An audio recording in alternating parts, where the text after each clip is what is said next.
સુરતમાં કાયદો અને વ્યવસ્થાની સ્થિતિ પર અસામાજિક તત્વો વારંવાર તરાપ મારી રહ્યા હોય ફરી એક હત્યાની ઘટના બનતા ચકચાર મચી ગઈ હતી. સુરતના ડિંડોલી વિસ્તારમાં વહેલી સવારે રાજમહેલ મોલમાંથી લોહીલુહાણ હાલતમાં યુવકનો મૃતદેહ મળતા પોલીસ દોડતી થઈ ગઈ છે. સુરતમાં કાયદો વ્યવસ્થાની સ્થિતિ કથળી રહી હોય તેમ લાગી રહ્યું છે, કારણ કે ગુનેગારો પોલીસને જાણે ચેલેન્જ આપતા હોય તેમ ગુનાઓને અંજામ આપી રહ્યા છે. ત્યારે સુરતના ડિંડોલી વિસ્તારમાં આવેલી રાજમહેલ મોલમાં અજાણ્યા હુમલાખોરોએ યુવકની હત્યા કરી હોવાની ઘટના સામે આવી છે.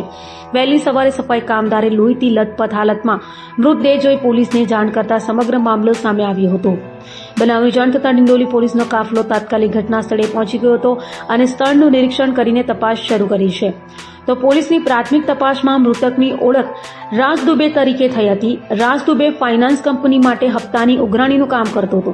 હાલ પોલીસે હત્યાનું કારણ જાણવા તેમજ આરોપીઓને ઝડપી પાડવા માટે વિવિધ દિશામાં તપાસ હાથ ધરી છે.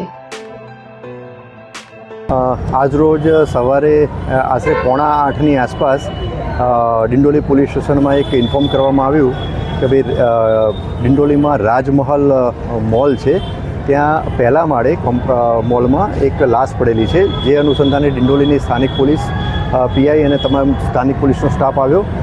શરૂઆતમાં ડેડ બોડી જે હતી એની ઓળખ નથી થઈ. થોડી ઘણી પ્રાથમિક તપાસ કરી અને એની ઓળખ કરવામાં આવી. તો જેનું ખૂન થયેલું છે એનું નામ છે રાજ અજય દુબે. એ ઉંમર વર્ષ એની 20 છે અને એ રઘુકુલ નગર CR પાટીલ રોડ ડિંડોલી સુરતનો રહેવાસી છે. એ એના પરિવાર સાથે અહીં રહે છે અને એ રિકવરી એજન્ટનું કામ કરે છે. રિકવરી એજન્ટ એટલે કે જે 2 વ્હીલર જે લોન ઉપર જે ગ્રાહક લેતા હોય અને એના લોનના હપ્તા બાકી હોય તો એ રિકવર કરવાની કામ કરે છે. હાલમાં તપાસ પ્રાથમિક તબક્કામાં છે. ફરિયાદ લેવાનું હાલમાં ચાલુ છે અને હાલની તપાસ દરમિયાન કોઈ આરોપી મળી આવેલ નથી. ટૂંકમાં અનડિટેક્ટ છે, પરંતુ હાલ પ્રાથમિક તબક્કામાં છે તપાસ અને આરોપીની શોધખોળ કરી અને ગુનો ડિટેક્ટ કરવામાં સ્થાનિક પોલીસ એ દિશામાં કાર્યવાહી કરી રહી છે.